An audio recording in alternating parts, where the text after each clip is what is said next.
तीन हो गया। हाँ तो शुरू कर रहे हैं, बस शुरू कर रहे हैं। आवाज क्लियर है? हाँ सर।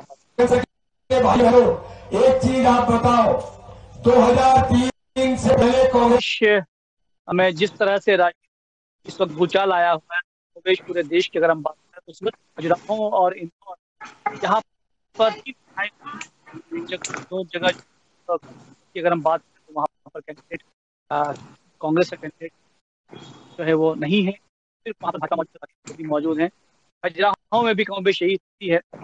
तो इस जो घटनाक्रम हुआ है उस पर बातचीत करने के अलावा ये कि इन घटनाओं का जब कांग्रेस से लोग भाजपा में शामिल हो रहे हैं और तब जबकि चुनाव शुरू हो चुका है, 2 चरण हो चुके हैं, तीसरा है, ऐसे में भाजपा और कांग्रेस क्या लाभ हानि है, परसेंटेज होता है लोकतंत्र की, अधिकतर लोग जो है वो बूथ पर जाकर अपना मतदान करें, परसेंटेज पर क्या फर्क पड़ता है, इसी चरण में क्या मतदान कम होगा इंदौर की घटना के बाद में, घटनाओं की घटना के बाद में, और इसके अलावा आम जनता की मनोदशा क्या होगी, इस पर बातचीत करने के लिए 3 महत्वपूर्ण व्यक्ति मौजूद हैं।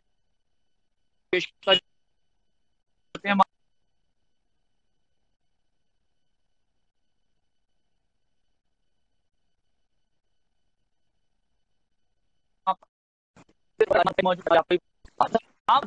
शशिकांत बिरसरिया जी मौजूद, आपको भी बहुत स्वागत। सबसे पहले आपसे जानना चाहूंगा, जो घटनाएं लगातार हो रही हैं, हालांकि कांग्रेस इसे दुर्घटना कह रही है, जो घटनाएं हो रही हैं, जिस ढंग से इंदौर में घटना हुआ, चुनाव से ठीक पहले वहां पर कांग्रेस के जो प्रत्याशी थे उन्हें नाम वापस ले लिया और भाजपा में शामिल हो गए। खजुराहो की अपनी एक घटना है, इस पर अपनी घटना है। इन घटनाओं से होता है तो किस तरह का प्रभाव आपको लगता है कि पंकज जी, निश्चित रूप से इस बार 2000 का घटनाक्रम घटित हुआ, ये प्रमाणित करता है कि निश्चित रूप से भारत के यशस्वी प्रधानमंत्री माननीय नरेंद्र मोदी जी की नीति और उनकी रीतियों से वैश्विक पटल पर बढ़ते हुए भारत के प्रभाव को देखते हुए जिस प्रकार कांग्रेस पार्टी के वरिष्ठ नेताओं ने, कार्यकर्ताओं ने, पदाधिकारियों ने विगत 1.5-2 माह में पलायन किया है, वो निश्चित रूप से इस बात का प्रमाण है कि कांग्रेस में ना नेता है, ना नीति है, ना नीयत है। नेता से ताकत नेता वो होता है जो स्वयं आगे बढ़कर अपनी टीम को लीड करे और चुनावी समर में उतरे। मैं इंदौर पर आता हूं प्रत्यक्षता। इंदौर सीट से वर्तमान प्रदेश अध्यक्ष जीतू पटवारी जी 2 बार के विधायक रहे राउत क्षेत्र से। उनसे एआईसीसी संगठन ने पूछा था, आप इंदौर लोकसभा से चुनाव लड़े? पराजय का भाव उनके चेहरे पर स्पष्ट था, स्पष्ट रूप से उन्होंने चुनाव लड़ने से इनकार कर दिया। वहीं दूसरी तरफ हमारे प्रदेश अध्यक्ष ना कि स्वयं चुनावी रण में, बल्कि हमारे माननीय प्रधानमंत्री मोदी जी चुनावी रण में है, अमित शाह जी चुनावी रण में, तमाम वरिष्ठ राजनेता हमारे भारतीय जनता पार्टी के चुनावी रण में है। इससे होता यह है जी कि कार्यकर्ता और जो संगठन के लोग होते हैं उनका मनोबल बढ़ता है जब नेता स्वयं आगे बढ़कर लीड करता है। वहीं दूसरी तरफ कांग्रेस पार्टी के अंदर आज निराशा का भाव है, पराजय का भाव है, संगठन में कोई नेतृत्वकर्ता बचा नहीं है। जीतू पटवारी जी का तानाशाही पूर्ण रवैया है। जिन अक्षय बम जी ने भारतीय जनता पार्टी का दामन कल थमा है, निश्चित रूप से वो भी कांग्रेस के संगठन से परेशान थे। आप इंदौर के हैं, भली भांति परिचित होंगे कि कांग्रेस के बड़े बड़े नेता विगत कुछ सप्ताहों में आकर चले गए इंदौर से, मगर उनको एक सभा नहीं दी।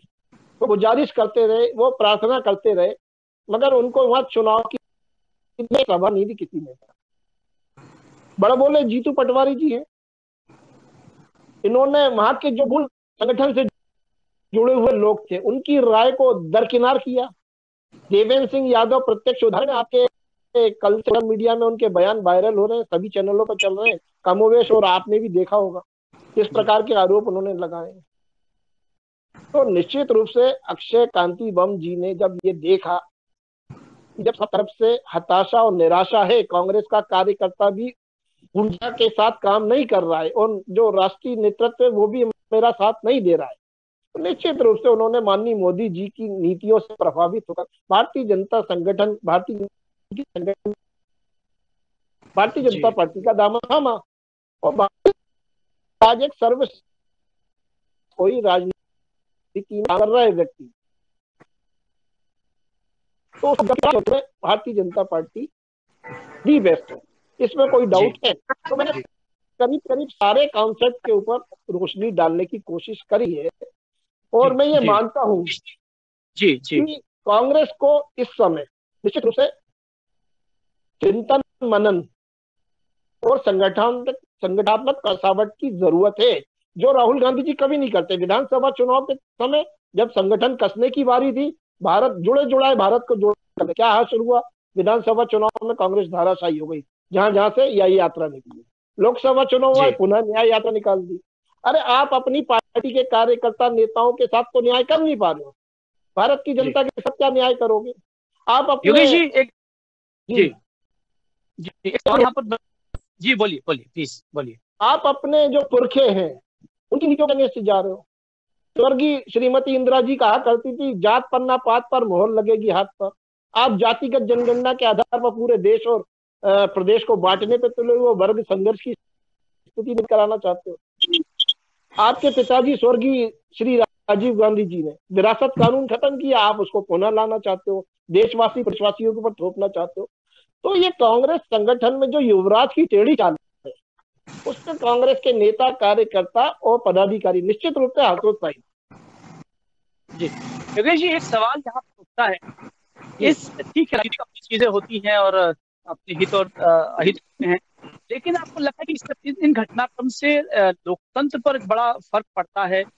जो प्रतिशत होगा तीसरे और चौथे चरण का, आपको लगता है कि जो कांग्रेस पक्ष की जो आम जनता है, जो कांग्रेस को वोट देती रही है, वो उसको इस वक्त बड़ी पसोपेश में है कि वो क्या करे? वो घर से निकल कर यदि जाए, किसे वोट दे, नोटा पर दे, वो क्या करे? आपको लगता है प्रतिशत कम हो? नहीं, निश्चित रूप से पंकज जी, देखिए पहले और दूसरे चरण में थोड़ा सा परसेंटेज डाउन गया। सेकंड चरण में 40% डाउन जाने का दो कारण स्पष्ट रूप से उभर कर आए। एक शादियां का भयंकर सीजन था वो, और लगभग 4-5 हजार से ज्यादा शादियां थी, एक वो कारण रहा। दूसरा गर्मी। तीसरा कांग्रेस का जो वोटर था वो अपने संगठन की नीतियों से नाराज होकर वोट डालने नहीं गया। तो ये तीन कारण है परसेंटेज के, मानता हूं, डाउन जाने के, पहले दूसरे चरण। अब ये इंदौर का जो घटनाक्रम हुआ है, देखिए भारतीय जनता पार्टी की नीति और रीतियों में भरोसा करने वाले वो निश्चित रूप से मतदान करने जाएंगे। निश्चित। क्या आपके चैनल के माध्यम से सभी मतदाताओं से ये निवेदन करूंगा, सभी वर्ग के, कि लोकतंत्र के इस महापर्व में अपने मताधिकार का प्रयोग अवश्य करें और अपनी पसंद की सरकार चुनें, ताकि 5 साल तक आपको पछताना ना पड़े। जी। तो हम ये मानते हैं कि जो हमारा भारतीय जनता पार्टी के संगठन का जो कार्यकर्ता है, नेता है, जो जनता के बीच में 24/7 365 और हम जो कहते हैं वो करते हैं, तो हमारा वोटर तो बूथ तक जाएगा और कमल के फूल का बटन दबाकर आए। जी जी, बिल्कुल सही बात है। लेकिन वही बात कांग्रेस, राजकुमार साथ में, राजकुमार जी, इस पूरे घटना क्योंकि बहुत नजदीक से देख भी रहे हैं, क्या इस वक्त आप कांग्रेस के प्रवक्ता होने के नाते, कांग्रेस के कार्यकर्ता होने के नाते क्या महसूस करते हैं? किस तरह का प्रभाव लोकतंत्र पर होने वाला है? देखिए पंकज जी, जिस प्रकार की ये घटना लोकतंत्र के लिए बड़ी हैरान करने वाली है, शर्मनाक है, और इन घटनाओं से देश और प्रदेश बड़ा शर्म महसूस कर रहा होगा। आम जनता इसको लेकर उनका मन और प्रभाव, उनके मन में ये प्रभाव है कि बहुत गलत भावनाएं उनके मन में जन्म ले रही है कि किस प्रकार का हमारा प्रदेश का और देश का किस दिशा में दशा हो रही है। उसमें ये समझ नहीं आ रहा है जनता को, क्योंकि जनता इस समय भ्रमित हो रही है कि अभी तक जिस प्रकार का लोकतंत्र का हरण हो रहा था, संविधान का छेड़छाड़ हो गई थी, अब प्रत्याशियों का भी हरण होने लगा। ये बड़ी विचित्र स्थिति देश और देश में हो रही है। जैसा प्रदेश और देश में प्रत्याशियों को लेकर भय का माहौल बनाया जाता है, उनके ऊपर भिन्न भिन्न प्रकार से दबाव बनाए जाते हैं, इससे निश्चित रूप से प्रदेश में एक अलग तरीके का माहौल खड़ा हो रहा है। और इंदौर की जो घटना हुई है, इंदौर में जो अचानक जो इस प्रकार की घटना हुई है, ये किस कारण हुई है सर्वविदित है, इसको ज्यादा हम बोलना भी नहीं चाहते, परंतु जैसा जैसा मीडिया के माध्यम से, सोशल मीडिया के माध्यम से सब चीजें सामने आ रही है, 2 चरणों के मतदान प्रतिशत पर नजर डालें तो भारतीय जनता पार्टी की प्रदेश और केंद्र की सरकार को लेकर जो नाराजगी थी वो सामने आ रही है। वहीं महिलाओं के प्रतिशत भी आप देख लीजिए गिरे हैं, तो महिलाओं का वोट प्रतिशत भी गिर रहा है। इसमें कई बिंदु हैं, कई आपके किसान वर्ग भी नाराज है, युवा वर्ग है, श्रमिक वर्ग भी नाराज है, तो इन सब की नाराजगी का परिणाम वोट बढ़ रहा है। और वोट प्रतिशत कम होने के बावजूद जो इनके प्रति नाराजगी है वो वोट के तब्दील होकर सामने आ रही है। और अब इंदौर में भी आप देखिए कोई बहुत बड़ा अचीवमेंट मुझे नहीं लग रहा कि होगा, क्योंकि वहां प्रत्याशी अब दूसरे दल से बिल्कुल आपने एक तरफा कर रहे हैं, तो इसका परिणाम कि जो बाकी प्रत्याशी खड़े हैं उनमें से किसी ना किसी पर जनता चमत्कार भी कर देती है।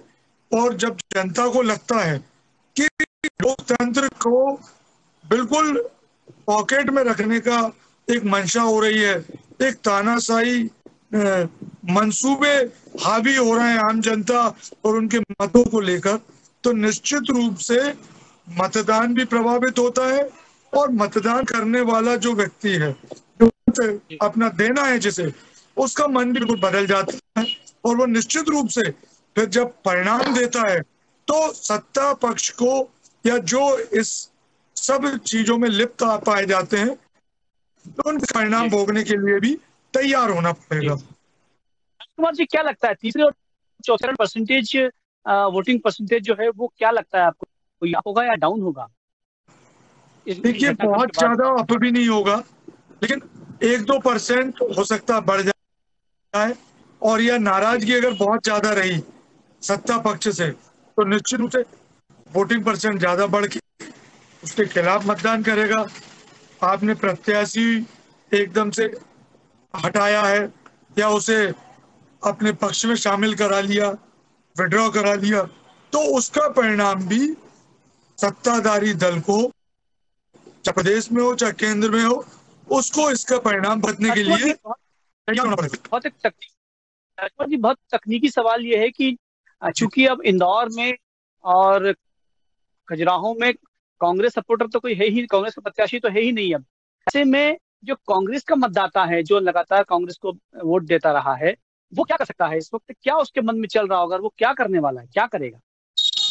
देखिए खजुराहो में फॉरवर्ड ब्लॉक के प्रजापति जी को कांग्रेस IND गठबंधन ने, इंडिया गठबंधन ने समर्थन दे चुके, तो निश्चित रूप से कांग्रेस का संगठन खजुराहो में उनके साथ खड़ा है, उनके साथ जाएगा। कांग्रेस के मतदाताओं के लिए से भी सभी लोगों ने निवेदन किया है कि खजुराहो में वे हमारे जो समर्थित प्रत्याशी है उसको वोट करें।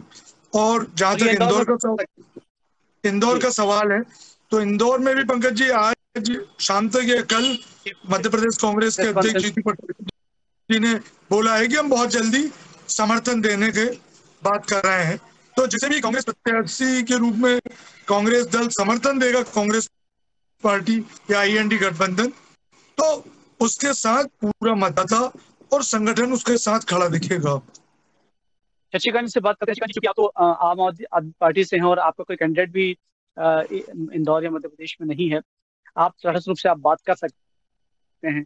क्या लगता है इंदौर की जो घटनाक्रम हुआ उसके बाद में, जो मेरा अहम सवाल है वो यही है कि जो कांग्रेस समर्थित मतदाता है उसके मन में क्या है, वो क्या करेगा? अगर वो वोट दे नहीं जाएगा तो परसेंटेज काफी गिर जाएगा। आपको लगता है कि कोई परिणाम होने वाला है तीसरे चरण में इस घटना का? देखिए पंकज जी, सबसे पहले तो मैं इस पूरे घटनाक्रम पे एक छोटी सी टिप्पणी मेरी है। जी इसमें ना बीजेपी का नुकसान हुआ ना कांग्रेस का नुकसान हुआ। दरअसल इसमें केवल जनता का नुकसान। आप देखेंगे इस पूरे घटनाक्रम में भारतीय जनता पार्टी,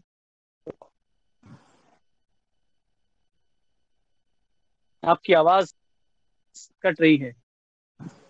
शशिकांत जी आपकी आवाज नहीं आ रही, बोलिए। कांग्रेस के ठंडा हो गया उनके हाथों से।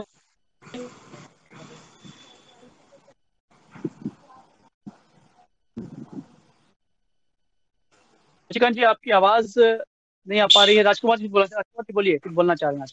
पंकज जी, मैं ये कहना चाहता हूँ कि इन जो 2 दिनों में जो घटनाक्रम हुआ इंदौर का, इससे निश्चित रूप से लोकतंत्र की मर्यादा का बहुत ही हनन हुआ है। और आम जनता, कांग्रेस कार्यकर्ता और कांग्रेस के नेताओं की बात तो ठीक है, पर आम जनता के मन में भी एक ये सवाल बहुत तेजी से उठ रहा है कि देश को किस दिशा की ओर ये भारतीय जनता पार्टी के नेता ले जाने वाले, क्यों इस प्रकार का घटनाक्रम कर कर वो क्या दिखाना चाहते हैं, क्यों वो चुनाव लड़कर चुनाव का परिणाम जो भी हो, पक्ष में हो विपक्ष में हो, उसे स्वीकार करना चाहिए। हम लोगों ने भी विधानसभा चुनाव लड़ा, जो निर्णय आए उसको हम सब ने बहुत सहमति से सिरोधार्य किया और फिर से लोकसभा चुनाव के लिए हम सब मैदान में आए। तो क्यों डर है? क्योंकि भारतीय जनता पार्टी को इसलिए डर है कि क्योंकि वो महंगाई पर बात नहीं करना चाहती, बेरोजगारी पे बात नहीं करना चाहती, महिला अत्याचारों पर बात नहीं करना चाहती। आपने 10 सालों में क्या देश के लिए किया, क्या और आगे करना चाहते हैं? आपका कोई विजन नहीं है, आपकी कोई नीति नियत, और आप जिस प्रकार की बात करते हैं तो नेता तो वहां खत्म हो चुके हैं, समाप्त हो चुके हैं। वहां तो अभी परिवार चल रहा है, मैं मोदी का परिवार, आपके आरोप का जवाब देना चाह रहे हैं, कुछ कहना? जी योगेश जी। देखिए पंकज जी, राजकुमार जी मेरे मित्र हैं। जो लोकतंत्र की जो परिभाषा है उस पर स्टैंड लेने की जरूरत है, क्योंकि समय के हिसाब से ये लोकतंत्र को बदलते रहते हैं। जब फैसले इनके हक में आ जाते हैं तो लोकतंत्र की जीत हो जाती है, लोकतंत्र जिंदा हो जाता है। तो जब फैसले इनके विरोध में आते हैं तो लोकतंत्र को ये पूछने में कोई कोताही नहीं छोड़ते। देश की संवैधानिक संस्थाएं, चाहे वो माननीय उच्चतम न्यायालय हो, चुनाव आयोग हो, सीबीआई हो, ईडी हो, आईटी हो, उस पर लगातार आक्षेप लगाने का काम कांग्रेस पार्टी करती है। देश की गरिमा को विदेशों में तार तार करने का काम लगातार कांग्रेस के युवराज करते हैं और अपेक्षा रखते हैं देशवासियों से और प्रदेशवासियों से कि कांग्रेस को वोट करें। साहब, आज मध्य प्रदेश और देश का जो वोटर है वो लगभग 60-62%, 63% पढ़ा लिखा है, एजुकेटेड है। वो भली बात ही देख रहा है कि आज वैश्विक पटल पर भारत का जो गौरव बढ़ रहा है मोदी जी के नेतृत्व में पिछले 10 सालों, जहां बिना भारत की दखलंदाजी के कोई निर्णय नहीं किया, चाहे G20 हो या ब्रिक्स हो। यूक्रेन और रूस के युद्ध में भारत की नीति को यूनाइटेड नेशन ने सराहा है। मोदी जी को बखूबी उन्होंने इसके लिए साधुवाद भी किया है। आज भारत अपनी मुद्रा में कई देशों से लेन देन कर रहा है। तात्पर्य यह कि डॉलर के मुकाबले रुपया चल निकला है। पहले हम विदेशों से हथियार खरीदते थे, आज हम विदेशों में हथियार बेच रहे हैं। ये परिवर्तन 10 साल में जनता देख रही है, इसलिए कमल का फूल बटन दबा रही है, कमल के फूल का। जी। हमारा जो युवा है वो स्टार्टअप के माध्यम से देश में और प्रदेश में भारत का गौरव बढ़ा रहा है, लाखों युवाओं को रोजगार दे रहा है, और इसलिए लोग कमल के फूल का बटन दबा रहे हैं। हमारी लाडली बहनों के रूप में हम बहन बेटियों का उन्नयन कर रहे हैं, इसलिए वो कमल के फूल का बटन दबा रही है। 1 करोड़ गरीबों को प्रधानमंत्री आवास योजना के माध्यम से जब घर मिलते हैं ना, उनकी इच्छा से मिलती है, तो वो जाके कमल के फूल का बटन दबाते हैं। जब गरीब ग्रामीण बच्चियों के नल से जब जल टपकता है ना, जो 50-60 सालों में कांग्रेस नहीं टपका पाई, तब वो जाकर कमल के फूल का बटन दबाते। तो आप अपने गिरेबान में झांकिए कि 50-60 सालों तक आपने देश का शोषण किया, तत्पश्चात आज अपने कार्यकर्ता और नेता और पदाधिकारियों का शोषण कर रहे हैं और योग्य और निष्ठावान कार्यकर्ताओं की अनदेखी कर रहे हैं। और पैसे के बल पर सर्वे के नाम पर टिकट वितरण कर रहे हैं।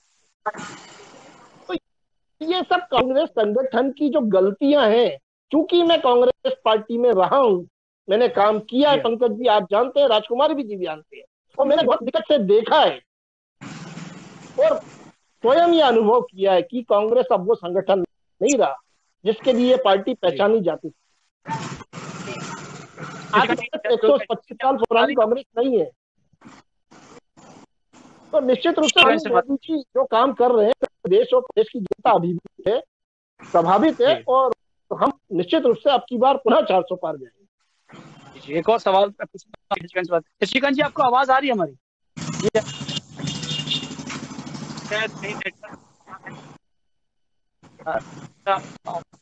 जरूर बताइए कि जो इंदौर में घटनाक्रम हुआ है उसका आम जनता, मैं सवाल आपसे दोहराना चाहता हूँ कि वो जो कांग्रेस समर्थित जो मतदाता है वो इस वक्त क्या सोच रहा होगा? क्या वो घर से निकलकर वोट देने जाएगा? मुझे लगता है कि ना कांग्रेस समर्थित ना भाजपा समर्थित कोई भी वोट देने नहीं जाएगा। मतदाता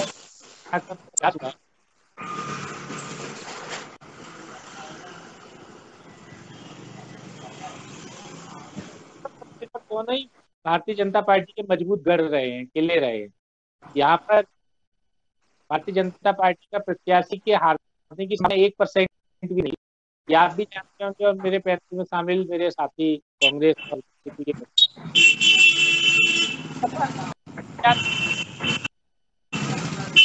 आप थोड़ा माइक को पास में करिए ना, आप माइक को पास में करिए।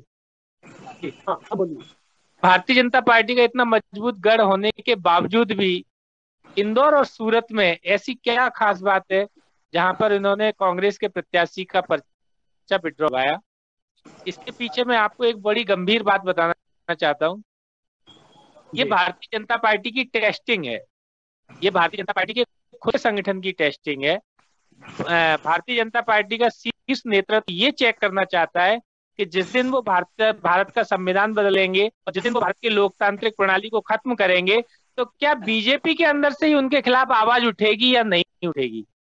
वो इस बात को चेक करना चाह रहे हैं क्या बीजेपी का कार्यकर्ता जो पिछले 60-65 साल से सड़कों पर उतर के घर जाकर के जिसने बीजेपी की योजनाओं को, बीजेपी की नीतियों को, बीजेपी की सूचनाओं को जन जन तक पहुंचाया, क्या वो कार्यकर्ता भारतीय जनता पार्टी के शीर्ष नेतृत्व के खिलाफ हो जाएगा? वो ये देखना चाहते हैं। वो ये देखना चाहते हैं क्या भारत की जो जनता है वो जो लोकतंत्र की जब हत्या होगी, लोकतंत्र को जब खत्म किया जाएगा, संविधान को जब बदल दिया जाएगा तो क्या उस भारतीय जनता के अंदर कोई गुस्सा पैदा होगा? उस आक्रोश को चेक करने की टेस्टिंग चल रही है। आप देखिए, इसीलिए इतने मजबूत गढ़ में जहां इनके हारने की कोई संभावना ही नहीं थी, उसके बावजूद भी साम दाम दंड भेद करके इन्होंने कांग्रेस पर्चे करवाए, कांग्रेस के प्रत्याशियों को अपनी पार्टी में शामिल किया है। ये सच उदाहरण है कि भारतीय जनता पार्टी यदि सत्ता में आई तो न देश में लोकतंत्र बचेगा, न देश में संविधान बचेगा, न देश में गरीबों, दलितों, पिछड़ों, शोषितों के लिए काम करने वाले लोग बचेंगे। सारी चीजें, सारी बातें खत्म हो जाएंगी। मेरा इस मामले पे ये स्पष्ट तौर पे कहना है। योगेश जी, ये जो सीधा आरोप है कांग्रेस का भी है और अभी आप शशिकांत जी भी बोल रहे हैं जो आप पार्टी से हैं, और लगातार ये आरोप आ रहे हैं कि इंदौर में जो घटनाक्रम हुआ वो भाजपा का एक सोची समझी साजिश के तहत हुआ, प्लानिंग के तहत हुआ। उन्होंने पहले एक धारा बढ़वाई जिससे नामांकन हुआ अक्षय का, जो है एक इस मामले में 307 धारा लगवा दी, और उसके बाद में जो है वो और दूसरी चीजें जो बताया गया कि ये घटनाक्रम भी आपके सामने आ सकते हैं। कॉलेज का एक मामला था सामने, तो कहीं दबाव में लाया गया अक्षय कांति को, और इस दबाव में आकर उन्होंने ना सिर्फ नामांकन अपना जो है वापस ले लिया बल्कि भाजपा भी ज्वाइन कर ली। सीधा सीधा आरोप ये लगातार से। जी पंकज जी, आपके प्रश्न का जवाब दूंगा। उसके पहले शशिकांत जी ने एक शब्द यूज किया, साम दंड भेद। साम दंड भेद तो शशिकांत जी वो था जो अरविंद केजरीवाल जी ने यूज किया था, स्वयं को राजनीति के पटल पर पैदा किया, कांग्रेस को भर भर कर 6 महीने के लिए ईडी, आईटी और सीबीआई मुझे दे दो, पूरा गांधी परिवार जेल में होगा। उन्हीं केजरीवाल जी के विरुद्ध जो वहां के ललित माकन जी हैं, वरिष्ठ प्रवक्ता कांग्रेस के, उन्होंने कितने तथ्यात्मक आरोप लगाए कि 100 करोड़ के शराब घोटाले के चक्कर में केजरीवाल जी जेल के अंदर है। तो चोर चोर मुझे भाइयों में ज्ञान बांटना बंद करिए आप। संविधान को कोई नुकसान नहीं हो रहा, देश की गरिमा को बढ़ाने का काम निश्चित रूप से माननीय प्रधानमंत्री मोदी जी कर रहे हैं। और हमारा जो भारतीय जनता पार्टी का जो संगठन है वो निश्चित रूप से देश की आन बान शान के लिए अपनी जान न्यौछावर करने की बात करते हैं हम लोग। और हम हमारे देश के गौरव के साथ कभी नहीं खेलेंगे, कभी किसी गरीब का कोई अहित नहीं होगा। आपके चैनल के माध्यम से कहने जा रहा हूं कि 5वीं आर्थिक रूप से शक्ति भारत बन चुका है, जो डॉक्टर मनमोहन सिंह के टाइम में 10वें नंबर पर हुआ करती थी। ये 10 साल का परिदृश्य बता रहा हूं पंकज जी। 50-60 साल, क्या राम मंदिर का, मैं आपके माध्यम से पूछना चाहूंगा प्रश्न, राम मंदिर का मुद्दा इतना टेढ़ा था जिसे 60 सालों तक कांग्रेस लटकाए रखी और वो 8-9 साल में हल कर दिया गया। 370 धारा का मुद्दा इतना कठिन था जिसको 60-70 सालों तक आप नहीं सॉल्व कर पाए और माननीय प्रधानमंत्री मोदी जी ने अपने पहले कार्यकाल में दिखा दिया।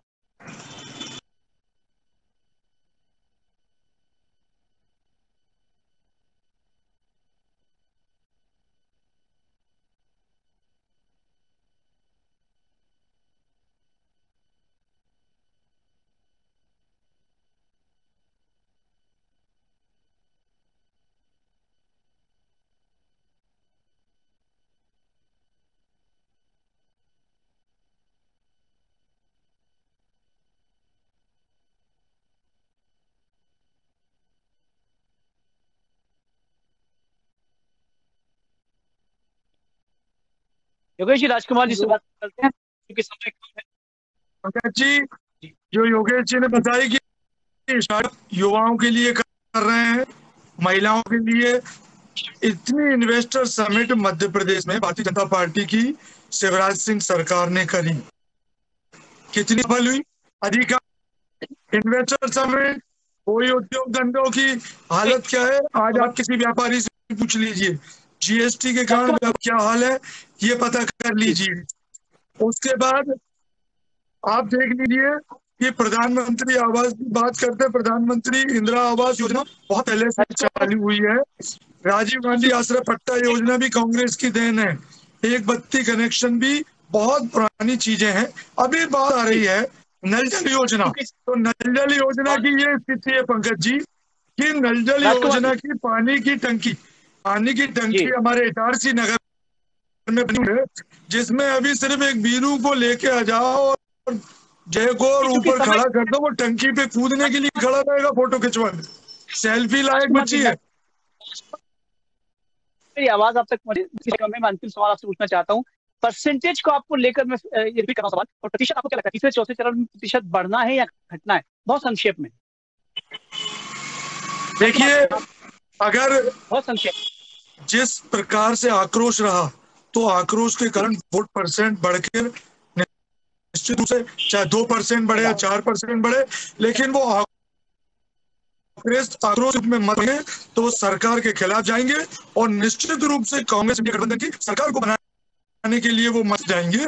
भारतीय जनता पार्टी को सत्ता से बेदखल और बाहर करने के लिए वो मतदान तीसरे चरण, चौथे चरण और आगे के चरणों का होगा, जिससे भारतीय जनता पार्टी की नीतियों की सरकार को देश से प्रदेश बाहर करना रहेगा। जी बहुत संक्षेप में।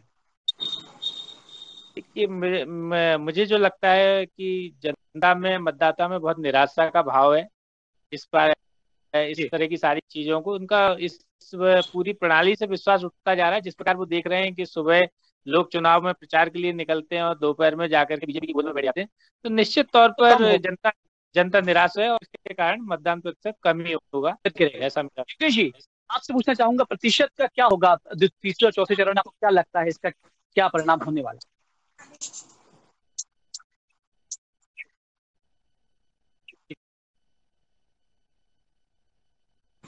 जी जी